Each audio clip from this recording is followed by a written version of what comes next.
करते समय आपको झटके क्यों लगते हैं? कई लोगों को झटके उस समय पर भी लगते हैं जब वो सो रहे होते हैं, और कई लोगों को पूजा करते करते कई झटके लगते हैं। और ये जो झटके हैं ये कमर के पीछे से शुरू होते हैं और ऊपर की तरफ झटके लगते रहते हैं।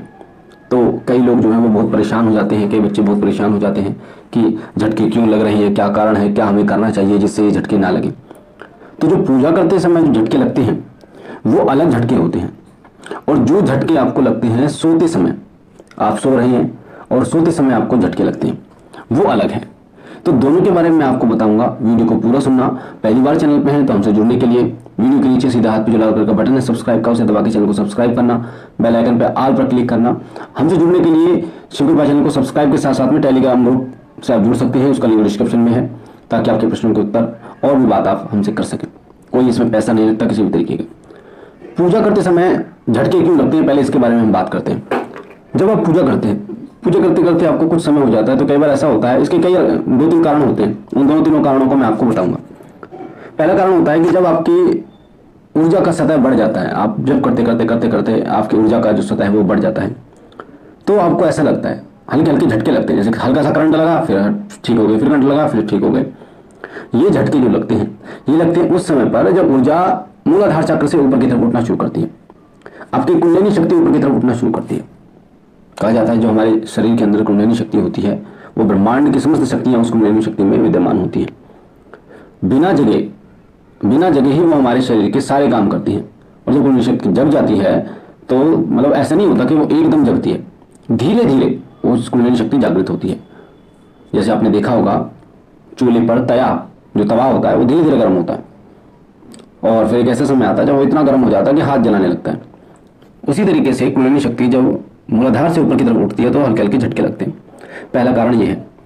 दूसरा कारण ये है कि जब आपके शरीर में कोई नकारात्मक शक्ति है, कोई प्रेत है, कोई भी है आपके शरीर जो शरीर में दिक्कत दे रहा है, परेशानी दे रहा है, बाहरी कोई शक्ति, और जब आप पूजा करते हैं तो सकारात्मक शक्ति आपकी तरफ खिंचती है, और वो सकारात्मक शक्ति जब आपके शरीर में प्रवेश करती है तो आपके शरीर में बैठी जो नकारात्मक शक्ति है, क्योंकि नकारात्मक शक्तियाँ आपके शरीर में अलग अलग हिस्सों पर बैठती हैं, कंधों पर बैठती हैं, सिर में बैठती हैं, पेट में बैठती हैं, छाती पर, कमर में, घुटनों में, अलग अलग हिस्सों पर, या महिलाओं की जो नाभि है उसके नीचे पेड़ों पर बैठती हैं। तो ये जो नकारात्मक शक्ति हैं जिस स्थान पर बैठती हैं, तो जब सकारात्मक शक्ति आपके शरीर में प्रवेश करती है तो वो शक्ति उन नकारात्मक शक्ति को हिट करती है, टकराव होता है दोनों का। तो सकारात्मक शक्ति अगर उसके अंश कम है, ऊर्जा कम है, तो आपको ज़्यादा झटके नहीं लगते। पर अगर ज़्यादा है सकारात्मक शक्ति के अंश नकारात्मक शक्ति से ज़्यादा है, तो एकदम जब वो टकराएगी ना नकारात्मक शक्ति से तो झटके लगेगा आपको एक, और फिर कुछ झटकों के साथ वो नकारात्मक शक्ति आपके शरीर से बाहर निकल जाती है, और आगे से वो सावधान भी हो जाती है। जब आप पूजा करने बैठते हैं ना तो फिर वो आपके शरीर में प्रवेश नहीं करती, वो आपको पूजा करने से रोकने के लिए या तो आपके घर में लड़ाई झगड़ा करा देगी, या आपके अंदर गंदे गंदे विचार डाल देगी।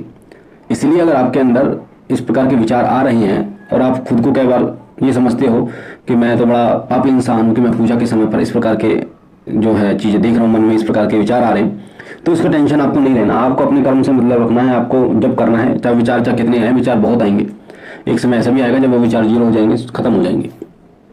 तो शक्तियों का टकराव होता है, तब भी होता है झटके लगते हैं। तीसरा कारण होता है कि जब सवारी यानी किसी देवता की सवारी जिनकी आप पूजा करते हैं, वो हो सकता है आपके कुलदेवी कुलदेवता भी हो सकते हैं, जब उनकी सवारी आपके ऊपर आने वाली होती है तो भी झटके लगते हैं। हल्की सी रमक आती है, हल्की सी रमक। तो ये जब सवारी की रमक आती है यानी सवारी का कुछ अंश आता है, तब भी आपको ऐसा महसूस होता है कि शरीर में झटके लग रहे हैं। तो ये 3 कारण हैं जिनसे आप जान सकते हैं कि शरीर में झटके आपको महसूस हो रहे हैं। कई बार जब सोते समय भी आपको झटके लगते हैं। सोते समय क्या होता है, सोते समय नकारात्मक शक्तियां जो हैं वो आप पर हमला करती हैं, अपनी चरम सीमा पर रहती हैं और आपको किसी न किसी रूप में परेशान करने की कोशिश करती हैं। कई लोग तो ऐसे होते हैं जिनको दबाव डालती हैं, छाती में दबाव डालती हैं, गर्दन में दबाव डालती हैं। आपको ऐसा लगता है कि सांस नहीं आ रहा है मुझे, मैं अपने शरीर को हिला नहीं पा रहा हूँ। कई बार वो आपको पटक भी मार देती हैं। आपको ऐसा लगता है कि आप सोते समय आप गिर गए नीचे, पर होता क्या है कि वो आपको गिरा देती है। ऐसा भी होता है कई लोगों के साथ। तो वो डिपेंड करता है, निर्भर करता है कि नकारात्मक शक्तियाँ जो है वो कितनी तादाद में है और कितनी शक्तिशाली है वो। इसलिए नकारात्मक शक्तियों के कारण जो झटके लगते हैं उनमें आपको महसूस होता है, आपको सपने में दिखाई देता है, परछाई दिखाई देती है, आपको डर लगता है। तो ये सभी कारण होते हैं नकारात्मक शक्ति के जब झटके लगते हैं आपको।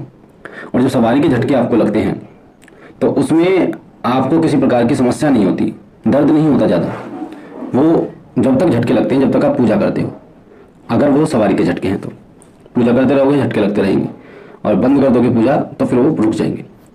तो ये कारण मैंने आपको बताए झटके लगने की। मुझे आशा है जानकारी आपको समझ आई होगी और पसंद आई होगी। पहली बार चैनल पे हैं, चैनल को सब्सक्राइब कीजिए, लाइक कीजिए, शेयर कीजिए, शिव कृपा परिवार के साथ जुड़िए। बाबा भोलेनाथ आपको कृपा करे, आपके घर परिवार पर कृपा करे, सदैव आपकी झोली भरते रहे। हम मिलते हैं एक नई जानकारी।